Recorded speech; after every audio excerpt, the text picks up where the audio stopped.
반갑습니다. 김용민의 급등 시그널입니다. 저희 급등 시그널은 종목의 대시세가 나오기 전에 나타나는 여러 가지에 대한 신호들, 그 시그널에 대해서 말씀을 드리고 거기에 따른 수혜주들을 함께 말씀드리고 있습니다.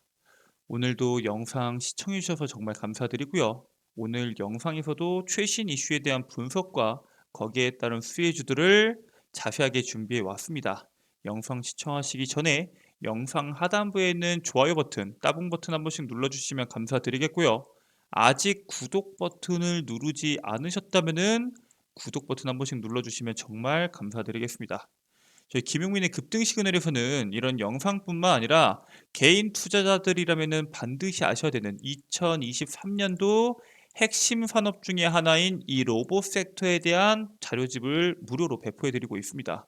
삼성이 뽑은 미래 먹거리 산업 중에 하나인 이 로봇 섹터에 대한 이슈는 올해 한 해 동안 계속적으로 나올 텐데, 그 이슈가 나올 때마다 이 로봇 산업의 흐름이 어떤 식으로 흘러갈지, 그 흘러가는 흐름 속에서 여러분들이 주목하셔야 되는 관련주는 무엇이 있는지 정리되어 있는 로봇 섹터 총정리집이다라고 보시면 될 것 같고요.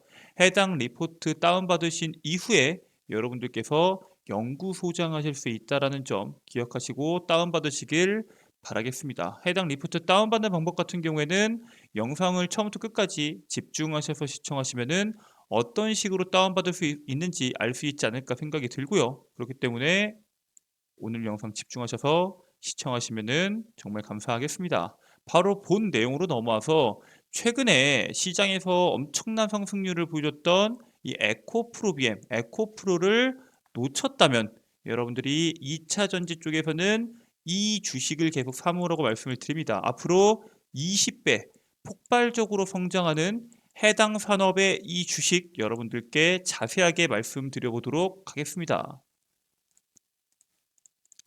자, 일단 오늘 말씀드릴 내용은 1940조 시장의 대장주는이라는 내용이고요.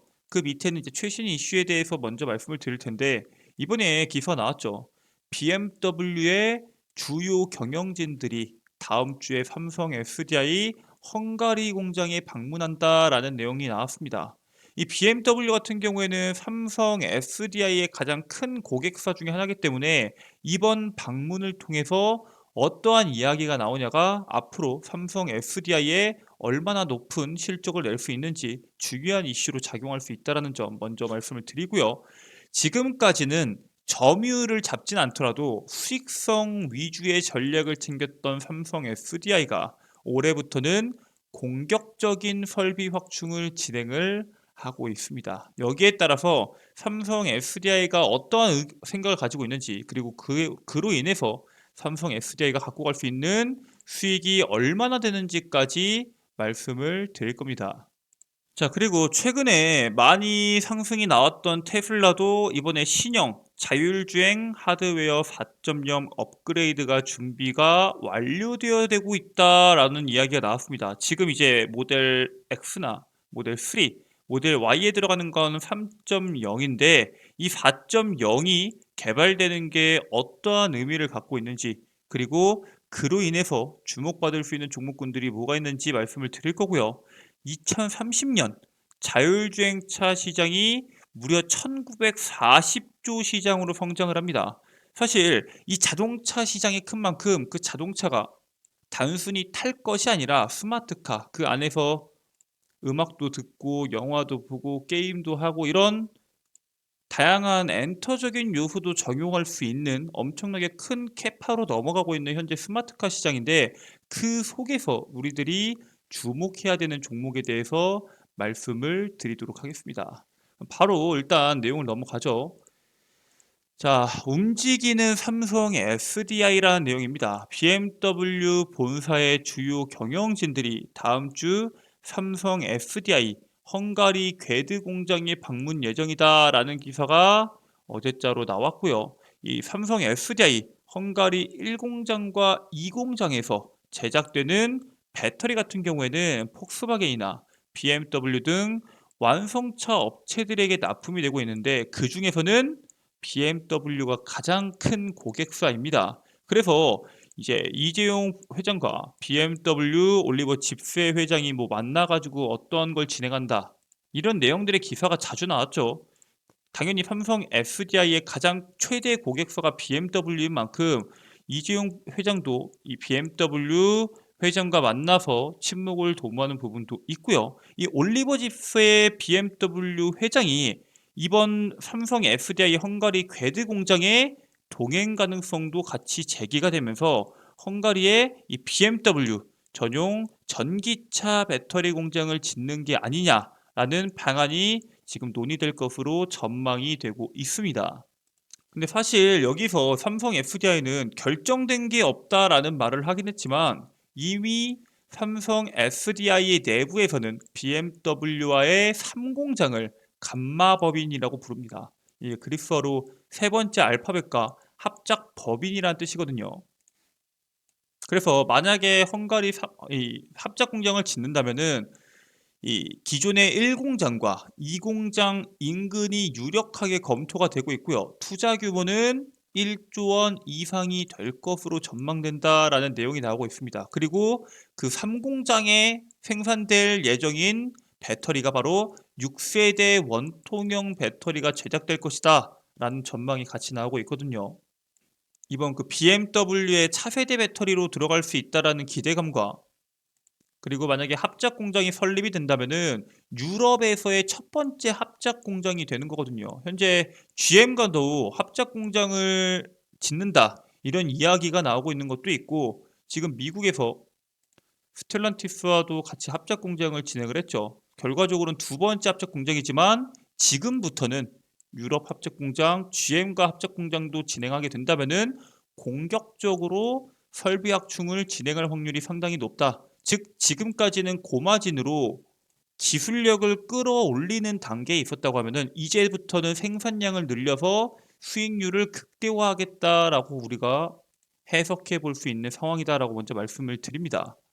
자, 그리고 이렇게 국내 배터리 기업들이 계속적으로 공격적으로 증설하면은 거기에 맞춰서 배터리에 들어가는 소재 업체들도 증설할 수밖에 없습니다. 이번에 K배터리에서 투자하는 게 뭐 LG 에너지 솔루션 10조, 그다음에 SK온 7조, 삼성 SDI는 한 3조 정도에서 20조에 대한 투자금이 들어간다라는 이야기가 나오고 있죠. 올해 한 해 동안 투자되는 금액이 20조라고 하는데 당연히 그런 식으로 배터리에 대한 시장이 배터리 셀에 대한 기업들이 투자를 공격적으로 진행하면은 소재 기업들도 함께 증설을 할 수밖에 없습니다. 배터리 셀 기업들의 투자로 인해서 생산량이 늘어나는 만큼 점유율을 위해서 공장을 증설하는 배터리 소재 기업들이 계속적으로 나오고 있고요. 특히나 우리나라 국내에서 양극재 생산량 1위인 에코프로 그룹 같은 경우에는 2022년까지 포항 캠퍼스에다가 지금까지 1조 5천억을 투자했었는데 올해는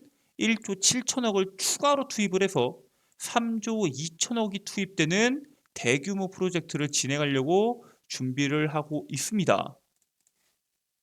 자, 근데 이렇게 돈을 많이 쏟아부으면은 양극재가 남는 게 있을까라는 의견이 나올 수도 있겠죠. 양극재 같은 경우에는 2차 전지에서 차지하는 비중이 40%가 넘어요. 통상적으로 43%다라는 이야기가 나오고 있지만 실질적으로 이 중에서 35%가 생산 마진을 포함한 가공비로 들어가기 때문에 실질적으로 수익률이 이제 7%에서 10%, 적게는 5% 정도밖에 안 나옵니다. 1조를 팔면 얼마가 남는다는 거예요? 적게는 500억, 많게는 700억에서 1000억 정도가 남는다라는 뜻입니다. 자, 근데 그 수익성을 어떻게 확보할 거냐? 2차 전지 메카를 꿈꾸는 포항.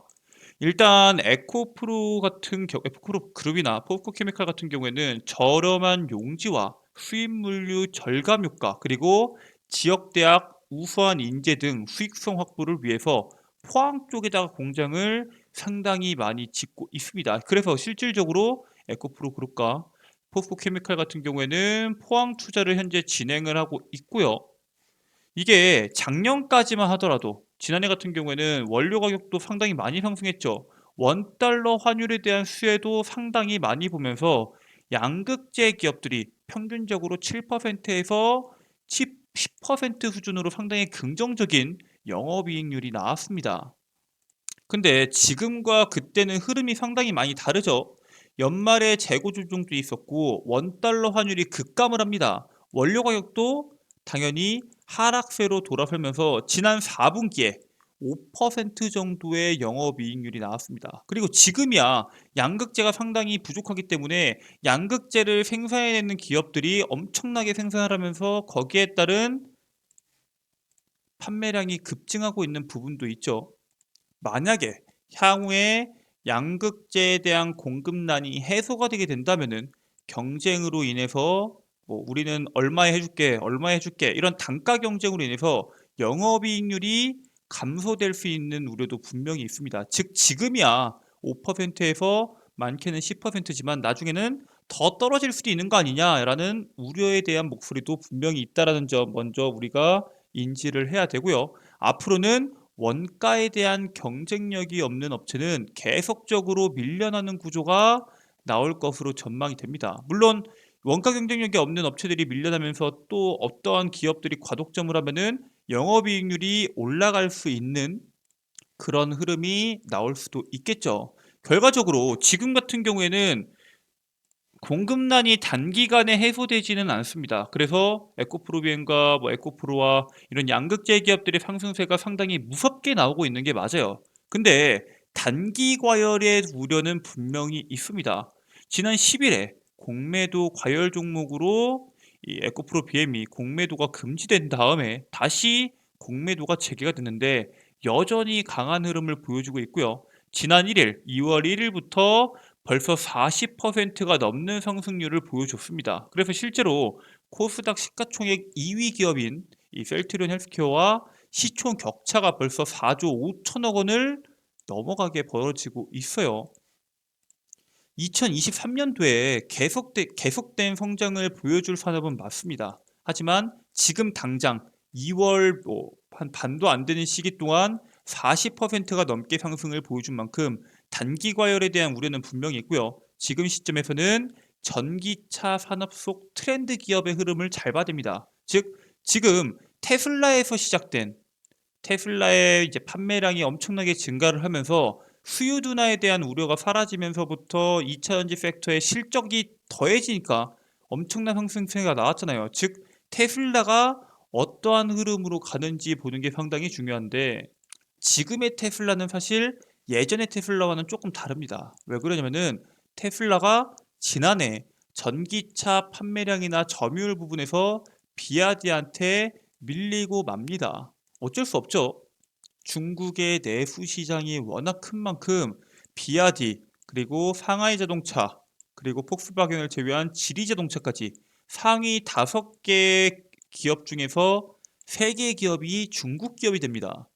그래서 최근에 일각에서는 2월 13일 날 나온 내용인데 전기차 1등 이제 테슬라가 아니다 라는 내용들이 나오고 있습니다. 전기차가 전 세계에 판매된 1083만 대로 집계가 됐는데 전기차 1000만 시대에 돌입을 했죠.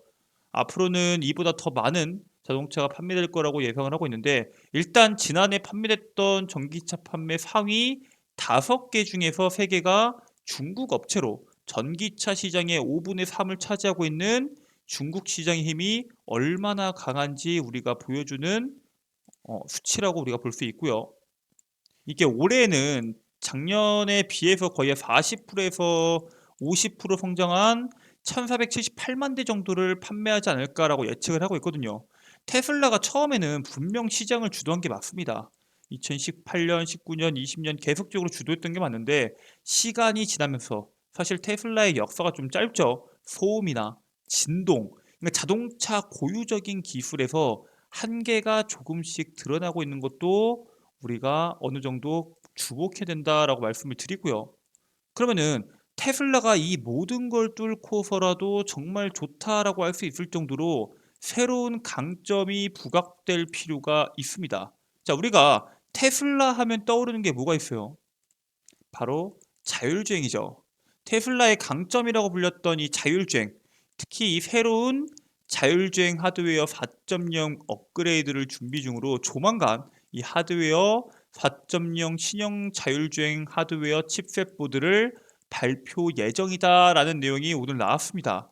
테슬라가 지난 2016년도부터 이 자체 칩셋 개발을 나섰고요. 이 반도체 설계자인 짐 켈러 같은 경우에는 반도체 이 설계 부분에서는 전설적인 인물인데 2년 동안 개발을 해서 엔비디아 칩셋의 10배가 넘는 자체 칩셋을 개발을 합니다. 이 칩셋의 힘으로 테슬라가 자율주행의 선두주자라고 불릴 정도로 엄청난 발전을 이뤘죠. 그리고 이게 그럼 나오는 거 맞냐? 또 나온다고 해놓고 안 나오는 거 아니냐라고 물어보실 수 있는데 기존 칩셋보다 발달됐던 이 개발된 하드웨어 4.0 칩셋 보드를 유럽 주재 당국에 이미 인증을 신청을 했습니다. 즉 새로운 제품 적용 시기가 곧 있으면 다가온다. 얼마 남지 않았다라고 볼 수 있는 이슈라고 볼 수 있고요.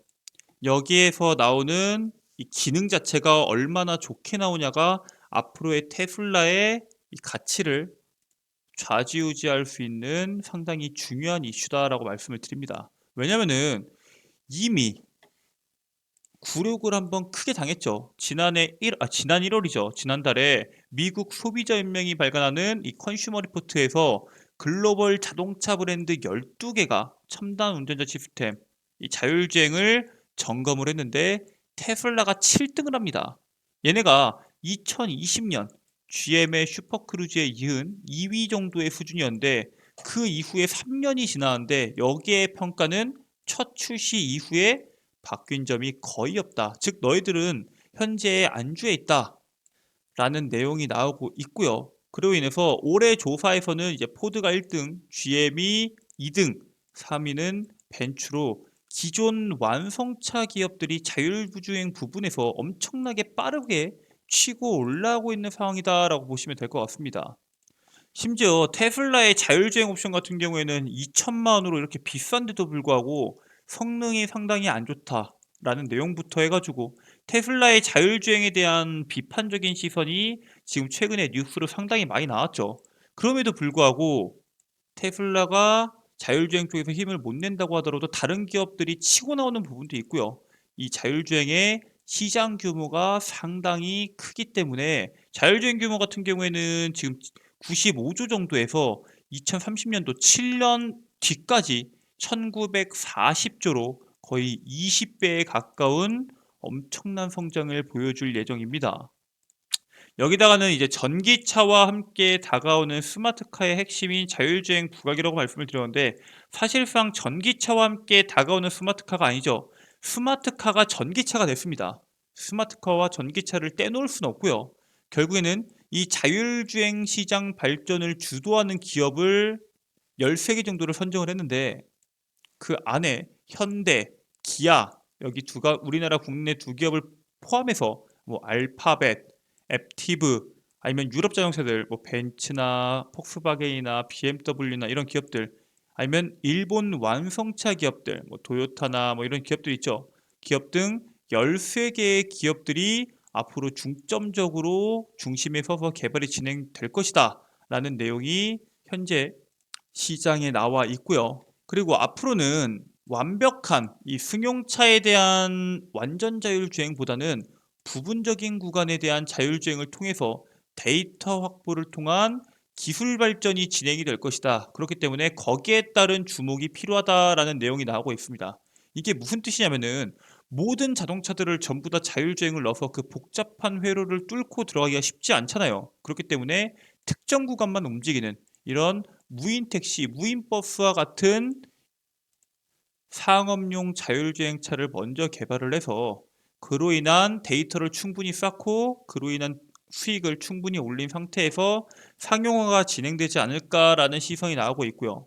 실제로 구글, GM 등이 이미 앞서 참전했던 무인 택시 사업에 아마존까지 뛰어들게 됩니다. 아까 그 13개 기업의 구글과 GM은 있었지만 아마존은 없었거든요. 그런 아마존까지 뛰어들고 있고요. 아마존의 자율주행차 자회사인 죽스 같은 경우에는 캘리포니아주 죽스 본사에서 1마일가량 떨어진 두 건물 사이에서 자율주행 셔틀 서비스 운행을 현재 진행을 하고 있습니다. 근데 이제 그 1마일밖에 떨어져 있지 않기 때문에 아마존 같은 경우에는 이제 막 시작하는 단계다라고 할지는 못할지라도 상용화까지는 상당히 시간이 오래 걸릴 것이다 라고 먼저 말씀을 드리고요. GM자에서 크루저 같은 경우에는 자율주행차는 이미 애리나주에서 자율주행 배송 서비스를 시범 운행 중에 있고요. 알파벳의 자율주행 계열사인 웨이모도 지난해 캘리포니아 무인 택시 서비스를 출시하게 됩니다. 그러니까 얘네들이 보면은 그냥 단순히 일반 자동차에다가 투입시켜가지고 자율주행 3단계, 4단계를 개발시키기보다는 뭐 배송 서비스를 한다든지 택시 서비스를 한다든지 이런 상업화 시도가 계속적으로 진행된다라고 보시면 될 것 같고요.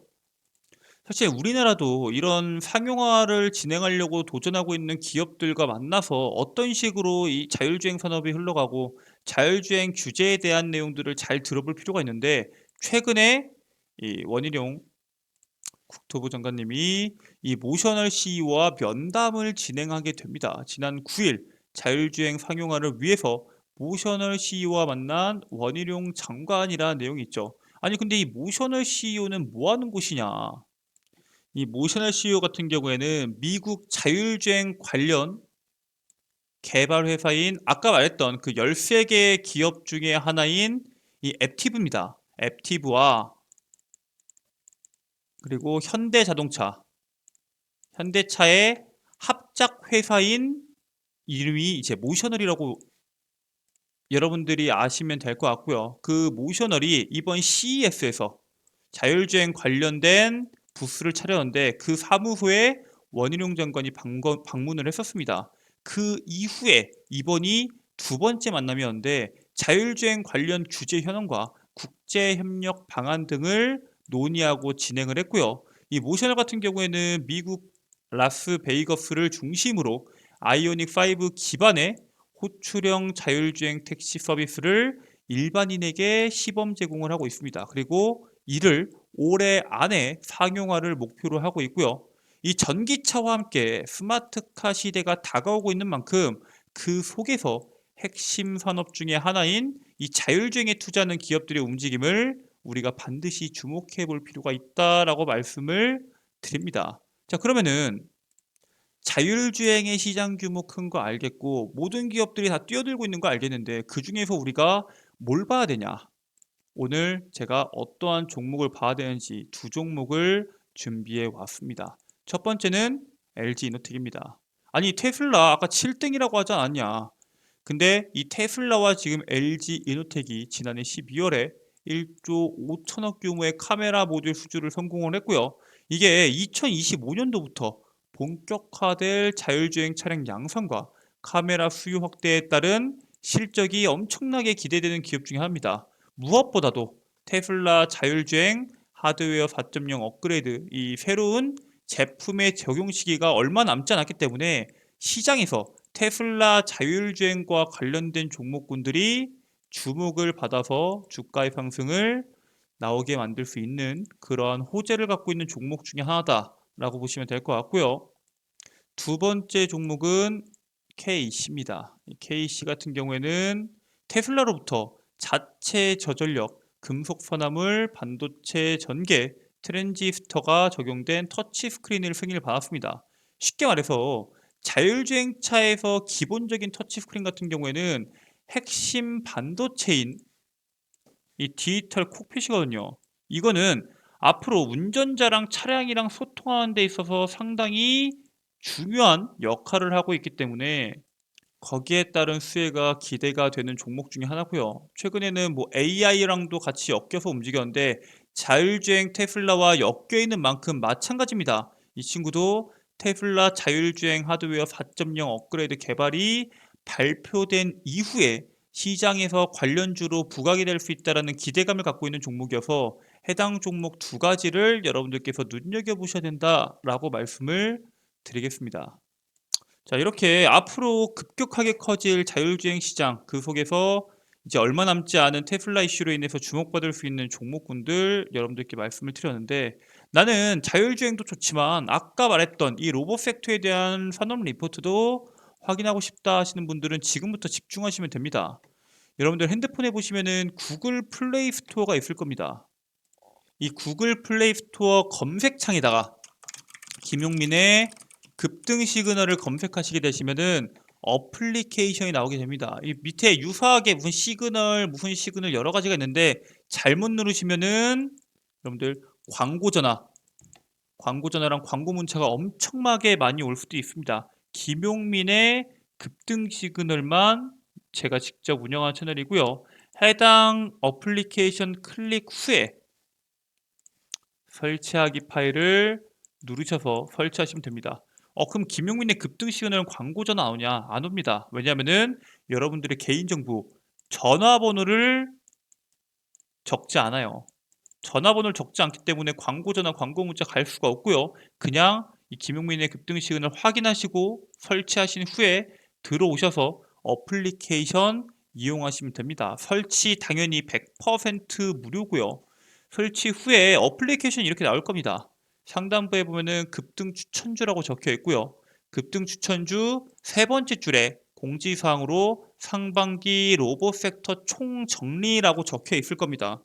해당 산업 상반기 로봇 섹터 총정리를 클릭하시게 되시면은 밑에 제가 여러분들께서 다운로드 받으실 수 있도록 로봇 섹터 총정리 PDF 파일을 업로드해 놓았습니다. 여기 있는 PDF 파일 다운 받으시고 그 다음에 연구소장 여러분들께서 가능합니다. 당연히 설치 100% 무료고요. 아니 그러면은 이 로봇 섹터에 대한 리포트만 무료고 나머지는 다 유료 아니냐? 김용민의 급등 시그널은 100% 무료로 이용이 되고요. 평생 무료입니다. 앞으로도 과금 될 일 전혀 없으니까 부담 없이 이용하시면 되시고요. 급등 시그널에서는 일단 여러분들께 추천주를 제공해 드립니다. 매일매일 다음 날에 시장에서 급등할 수 있는 종목군들 김용민 대표가 직접 선별해서 업로드 해드리고요. 자, 여기 보시면 2월 14일 어제 업로드됐던 추천주입니다. 뭐 어제 같은 경우에는 금양 이런 식으로 매수가, 목표가, 손절가, 투자 포인트까지 자세하게 업로드를 해드리고요. 2월 13일 같은 경우에는 비트나인 이런 식으로 업로드가 됩니다. 매일매일 업로드가 되고요. 내가 어떤 종목을 공략해야 될지 모르겠다 하시는 분들은 들어오셔서 이 추천주 한번 봐보시고 추천주의 승률이 어떤지 이 추천주가 내 매매 성향이랑 맞는지 확인하신 다음에 이용해 보시면은 도움이 되실 거라 말씀을 드리고요.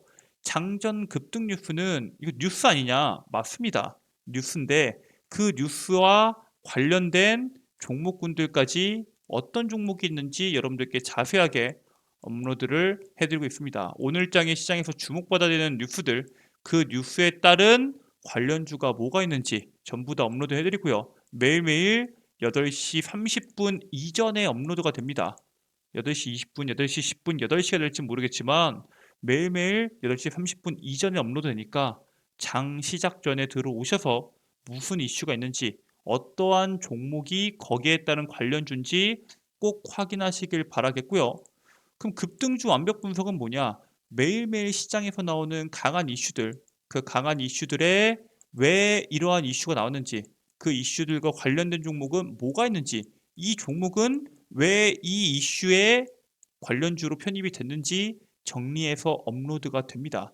즉, 김용민의 급등 시그널에서는 매일매일 공략해야 될 종목, 오늘 시장의 핵심 시장 뉴스와 관련주, 어제자 시장에서 강했던 이슈가 무슨 이슈가 있고 어떠한 관련주가 있는지를 한눈에 볼 수 있는 개인 투자자들 맞춤 필수 어플리케이션이다라고 말씀을 드리고요.